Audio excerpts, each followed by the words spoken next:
देखिए, neural networks ने ही artificial intelligence मतलब एआई को स्मार्ट तो बना दिया, लेकिन असली पावर, असली ताकत तो डीप लर्निंग से आई।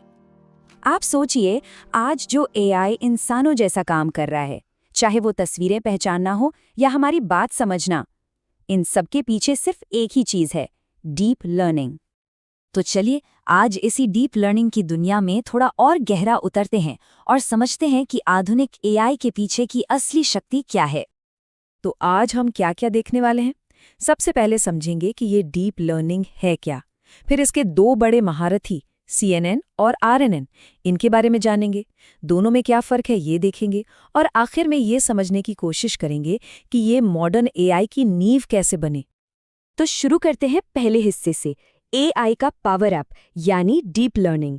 ये वो सफर है जहां एआई सिर्फ स्मार्ट होने से आगे बढ़कर शक्तिशाली बन गया। अच्छा, तो एक नॉर्मल न्यूरल नेटवर्क और डीप लर्निंग में सबसे बड़ा फर्क क्या है? सारा खेल लेयर्स का है बस। सोचिए, एक नॉर्मल न्यूरल नेटवर्क में बस एक दो हिडन लेयर्स होती हैं, एक उथली सी संरचना। लेकिन डीप लर्निंग में यहाँ लेयर्स की भरमार होती है, एक के ऊपर एक, जिससे एक बहुत गहरी संरचना बनती है। और इसी गहराई से इसे अपना नाम मिला, और जाहिर है इसकी बेमिसाल ताकत भी। तो ये जो इतनी सारी लेयर्स हैं, ये करती क्या हैं? यही तो इसे इतना पावरफुल बनाती हैं। डीप लर्निंग मॉडल खुद ब खुद ज़रूरी पैटर्न सीख लेते हैं। ये बहुत बड़े मतलब मैसिव डेटा को आसानी से हैंडल कर सकते हैं। और जब बात आती है इमेज, वीडियो या टेक्स्ट जैसे मुश्किल डेटा की, तो इनका प्रदर्शन कमाल का होता है, लगभग इंसानों जितनी सटीकता के साथ। और हाँ, ये कोई किताबी बातें नहीं है। डीप लर्निंग हमारी रोज की जिंदगी का हिस्सा है। आपके फोन का फेस अनलॉक, सेल्फ ड्राइविंग कारें, चैट जीपीटी, सिरी और अलेक्सा, यहाँ तक कि यूट्यूब पर आपको अगला वीडियो कौन सा दिखेगा, ये सब कुछ डीप लर्निंग ही तय कर रहा है। ये सचमुच आज के एआई की रीढ़ की हड्डी है। चलिए अब डीप लर्निंग के एक खास हिस्से को समझते हैं। ये है CNN यानी कॉन्वोल्यूशनल न्यूरल नेटवर्क। इसे आप इमेज का एक्सपर्ट भी कह सकते हैं। और इसी से पता चलता है कि एआई आखिर देखना कैसे सीखता है। तो सवाल यह है कि कोई एआई किसी तस्वीर को सिर्फ लाखों पिक्सल की भीड़ की तरह नहीं, बल्कि उसमें छिपे पैटर्न्स जैसे चेहरा, गाड़ी या कोई जानवर के तौर पर कैसे देख पाता है?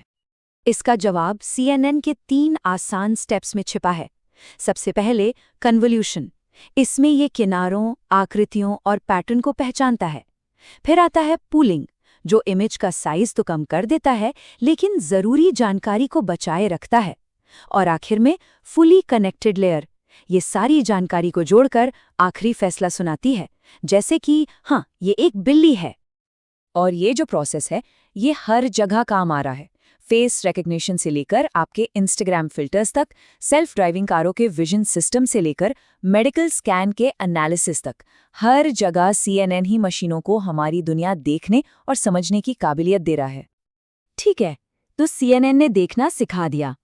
अब आते हैं हमारे दूसरे एक्सपर्ट पर, RNN यानी रिकरेंट न्यूरल नेटवर्क। ये है सीक्वेंस का मास्टर। मतलब ये उस डेटा को समझने में माहिर है जहां चीजों का क्रम, उनका ऑर्डर बहुत मायने रखता है। तो RNN एक ऐसा खास न्यूरल नेटवर्क है जिसे सीक्वेंस वाले डेटा के लिए ही डिजाइन किया गया है, जैसे कि टेक्स्ट, हमारी बातचीत या कोई भी ऐसा डेटा जो समय के साथ बदलता है। यहाँ हर हिस्से का मतलब इस बात पर निर्भर करता है कि उससे पहले क्या आया और उसके बाद क्या आने वाला है। और RNN की सबसे खास, सबसे बड़ी शक्ति क्या है? वो है उसकी याददाश्त। इसका मतलब ये है कि ये पिछली जानकारी को याद रखता है, ताकि ये अंदाजा लगा सके कि आगे क्या आने वाला है। जैसे अगर एक वाक्य है बिल्ली चटाई पर डैश, तो RNN अपने पुराने अनुभव से फौरन समझ जाएगा कि अगला शब्द बैठी है हो सकता है। ये कॉन्टेक्स्ट को समझता है। और इसी मेमोरी वाली खासियत की वजह से RNN आज chatbots, voice recognition, Google translate और यहाँ तक कि स्टॉक मार्केट की भविष्यवाणी जैसी चीज़ों के पीछे की टेक्नोलॉजी है। मतलब हर वो जगह जहाँ बीता हुआ कल आने वाले कल पर असर डालता है। तो ठीक है, हमने CNN और RNN दोनों को समझ लिया है। अब चलिए इन दोनों दिग्गजों का एक आमना सामना करवाते हैं, एक क्विक कंपैरिजन, ताकि सारे अंतर साफ हो जाएं। देखिए, CNN काम करता है इमेज और वीडियो पर, मतलब स्पेस वाले डेटा पर। वहीं RNN का मैदान है टेक्स्ट और ऑडियो, यानी सीक्वेंस वाला डेटा। CNN के पास कोई मेमोरी नहीं होती, वो हर बार नए सिरे से देखता है, जबकि RNN की तो जान ही उसकी मेमोरी है। सीधी भाषा में कहें तो CNN देखने के लिए है और RNN सुनने और समझने, यानी भाषा के लिए।